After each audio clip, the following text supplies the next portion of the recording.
আসসালামু আলাইকুম সুপ্রিয় শিক্ষার্থীবৃন্দ, নবম দশম শ্রেণীর গণিত ক্লাসে সবাইকে স্বাগত জানাচ্ছি। আজকে আমি সমাধান করব ত্রিকোণমিতি 9.1-এর অনুশীলনের 15 নম্বর অঙ্কটি। 15 নম্বর অঙ্কটিতে রয়েছে বামপক্ষ এবং ডানপক্ষ, অর্থাৎ বামপক্ষতে রয়েছে sine A divided 1 - cos a plus 1 - cos a divided sine A সমান প্রমাণ করতে হবে 2 cosec a। এটা প্রমাণ করতে হবে। তো শিক্ষার্থীবৃন্দ, এখানে জাস্ট ভগ্নাংশের যোগ করব আমরা। তো যোগ করার জন্য এই যে হর যেটা রয়েছে অর্থাৎ 1 - cos a এবং সাইন এ, এই দুটো যেটা রয়েছে এখানে আমরা লসাগু করব, অর্থাৎ sign a into 1 - cos a। তো লসাগুকে যদি আমরা 1 - cos a অর্থাৎ হর দ্বারা ভাগ করি তাহলে 1 - cos a কিন্তু চলে যাবে, থাকবে হচ্ছে সাইন এ। সাইন একে যদি সাইনের সাথে গুণ করি তাহলে সাইন স্কোয়ার এ প্লাস একই রকমভাবে sine a into 1 - cos a কে যদি সাইনে দ্বারা ভাগ করি তাহলে কিন্তু সাইনে চলে যাবে, থাকবে হচ্ছে 1 - cos a। 1 - cos a এর সাথে যদি 1 - cos a গুণ করি তাহলে হবে 1 - cos a হোল স্কোয়ার, অর্থাৎ এটার সাথে গুণ করলে কিন্তু 1 - cos a হোল স্কোয়ার পাবো। তো সাইন স্কোয়ারকে আমরা রেখে দিচ্ছি প্লাস এখানে যে এ 1 - cos a যে হোল স্কোয়ার যেটা রয়েছে এটাকে আমরা a - b হোল স্কোয়ারের সূত্র ব্যবহার করব, অর্থাৎ 1টাকে মনে করব হচ্ছে a এবং cos a কে মনে করব হচ্ছে b। তাহলে a - b হোল স্কোয়ার, তো 1 স্কোয়ার হচ্ছে 1, a square minus 2ab, 2 into a হচ্ছে 1, 1 এর সাথে cos a গুণ করলে কিন্তু cos a থাকবে, অর্থাৎ a স্কোয়ার মাইনাস 2ab হচ্ছে 2 cos a প্লাস হচ্ছে b স্কোয়ার অর্থাৎ cos স্কোয়ার a। এবং নিচে যে হরটা রয়েছে লসাগু যেটা রয়েছে সেটা রেখে দেব, সাইন ইন্টু 1 - cos a রেখে দিচ্ছি। তো শিক্ষার্থীবৃন্দ, এখানে কিন্তু সাইন স্কোয়ার এ প্লাস হচ্ছে cos স্কোয়ার এ, এই দুইটাকে যদি আমরা পাশাপাশি রাখি তাহলে সাইন স্কোয়ার এ প্লাস cos স্কোয়ার এ প্লাস হচ্ছে 1 মাইনাস হচ্ছে 2 cos a, জাস্ট এতটুকু করে নেওয়া হয়েছে। অর্থাৎ এখানে sine square plus cos square সমান কিন্তু আমরা 1 লিখতে পারি। Sine square plus cos square সমান হচ্ছে 1 আর হচ্ছে প্লাস হচ্ছে 1 মাইনাস 2 cos a। তো জাস্ট এতটুকুই করা হয়েছে, আশা করছি তোমরা বুঝতে পেরেছো কী করা হয়েছে। তো এই ভাগে যেটা করব, তো 1 + 1 হচ্ছে 2, 2 - 2 cos a into sign into হচ্ছে 1 - cos a। তো 2 যদি কমন নেই, তো অর্থাৎ এখানে 2 এবং 2 cos a থেকে যদি 2 কমন নেই তাহলে থাকবে হচ্ছে 1 - cos a, 1 - cos a। তো 1 - cos a এবং 1 - cos a যদি বাদ দেই তাহলে থাকবে হচ্ছে 2 ডিভাইডেড সাইন এ, 2 ডিভাইডেড সাইন এ। 2 ডিভাইডেড সাইন এ কি আমরা 2 ইন্টু 1 ডিভাইডেড সাইন এ আকারে লিখতে পারি, এবং 1 ডিভাইডেড সাইন এ কিন্তু আমরা জানি হচ্ছে কোস এ, কোস এ কে, অর্থাৎ কোস এ কিন্তু সাইনের বিপরীত। 1 ডিভাইডেড সাইন এ সমান কোস এ কে লিখতে পারি, আবার কোস এ কে সমান 1 ডিভাইডেড সাইন এ লিখতে পারি। অর্থাৎ আমাদের ডান পক্ষ যেটা প্রয়োজন ছিল 2 cos a কে, এটা কিন্তু আমরা পেয়ে গেছি, অর্থাৎ বাম পক্ষ সমান ডান পক্ষ কিন্তু প্রমাণ করা হইল। শিক্ষার্থীবৃন্দ, 16 নম্বর অঙ্কটিতে রয়েছে অর্থাৎ বাম পক্ষ থেকে ডান পক্ষ প্রমাণ করতে হবে, ডান পক্ষ কিন্তু 0 প্রমাণ করতে হবে। তো বাম পক্ষ লিখে নিয়েছি tan a divided sec a plus 1 minus sec a minus 1 divided tan a। তো শিক্ষার্থীবৃন্দ, আমরা কিন্তু যেটা ভগ্নাংশের বিয়োগ করব, অর্থাৎ এখানে sec a প্লাস 1 এবং tan a, এই দুটো যদি লসাগু করি তাহলে sec a প্লাস ইন্টু এটা হচ্ছে tan a, এবং এইটাকে যদি আমরা sec a প্লাস 1 দ্বারা ভাগ করি তাহলে কিন্তু থাকবে হচ্ছে tan a। tan এর সাথে যদি tan a গুণ করি হচ্ছে tan square a minus sec এর মাইনাস 1, অর্থাৎ এটাকে যদি ভাগ করি sec a plus 1 into tan a দ্বারা যদি tan a ভাগ করি তাহলে tan a চলে যাবে, sec a প্লাস 1 এবং sec a মাইনাস 1 এই দুটো যদি গুণ করি অর্থাৎ a plus b into a minus b, a plus b into a minus b, এই দুটো যদি গুণ করি তাহলে আমরা কিন্তু জানি a প্লাস b এবং a মাইনাস b সমান হচ্ছে a square minus b square, a square minus b square, অর্থাৎ sec স্কোয়ার মাইনাস 1। তো পরবর্তী যেটা করা হয়েছে tan স্কোয়ার a মাইনাস, আমরা জানি sec স্কোয়ার মাইনাস 1 সমান হচ্ছে tan স্কোয়ার a। ত্রিকোণমিতির যে সূত্রগুলো রয়েছে সেখানে কিন্তু আমি বিস্তারিত আলোচনা করেছি। তো যদি কারো প্রবলেম থাকে তাহলে আমরা অবশ্যই পূর্ববর্তী ভিডিওগুলো দেখে নেব। তো sec স্কোয়ার a মাইনাস 1 হচ্ছে tan স্কোয়ার a।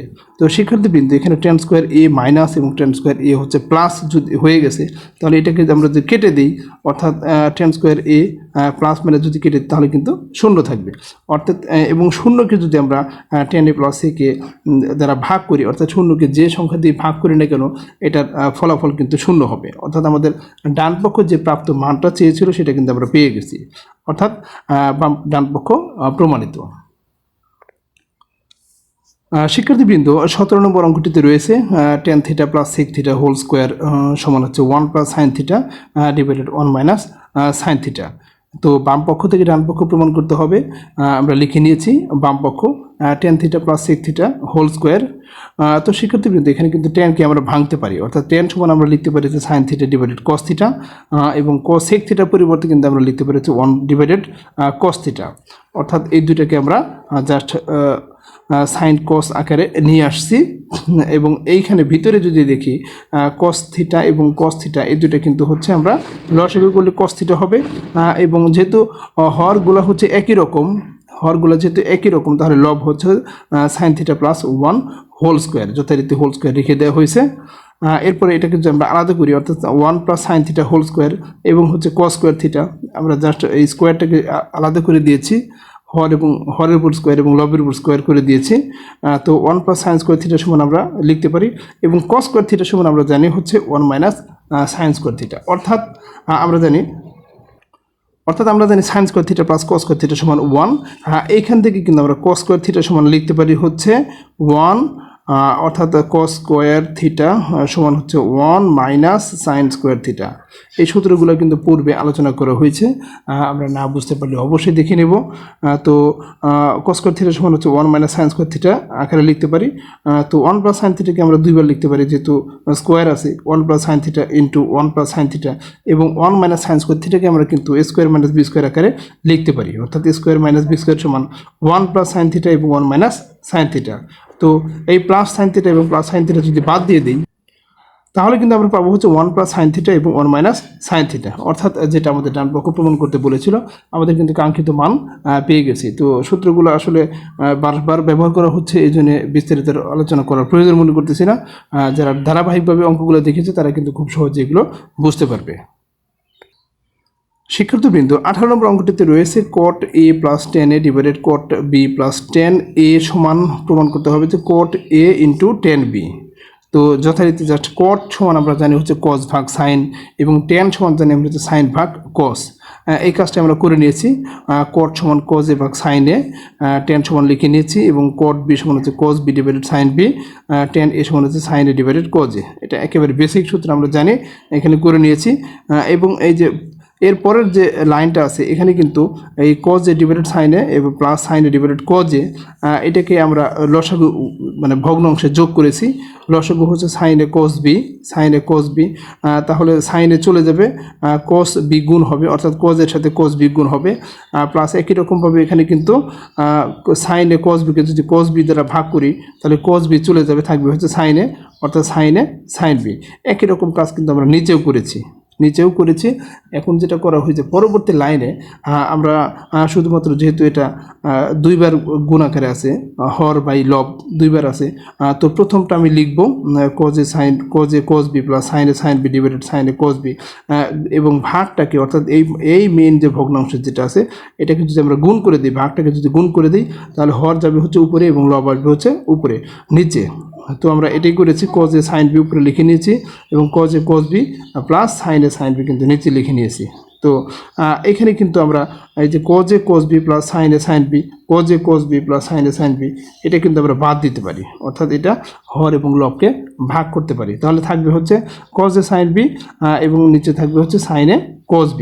তো শিক্ষার্থীবৃন্দ cos a divided sin a এইটা সমান আমরা লিখতে পারি হচ্ছে cot a এবং sin a b divided cos b এটা সমান লিখতে পারি হচ্ছে tan b। অর্থাৎ আমাদের যেটা মান চেয়েছি অর্থাৎ ডান পক্ষ যেটা পেয়েছি cot a এবং tan b মানটা কিন্তু আমরা পেয়ে গেছি। সিম্পল বেসিক কিছু সূত্র দিয়ে অঙ্কগুলো করা হয়েছে তো আশা করছি তোমরা বুঝতে পেরেছ। তো আমি কিন্তু ধারাবাহিকভাবে আসলে নিয়মিতভাবে কিন্তু ভিডিওগুলো দিচ্ছি।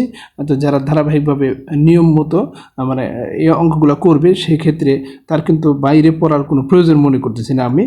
এরপরে যে বোর্ডের প্রশ্নগুলো আছে এগুলো নিয়ে আলোচনা করব। তো অবশ্যই সাবস্ক্রাইব করে পাশে থাকবে এবং যদি কোনো প্রবলেম হয় অবশ্যই আমাকে জানাবে যে কোন অঙ্কটা প্রবলেম অথবা কোনটা তোমাদের ভিডিওতে লাগবে, অবশ্যই জানালে আমি উপকৃত হব। মানে আমি চেষ্টা করব অবশ্যই সুন্দরভাবে করার জন্য। তো ধন্যবাদ সবাইকে, ভালো থাকবে, আল্লাহ হাফেজ।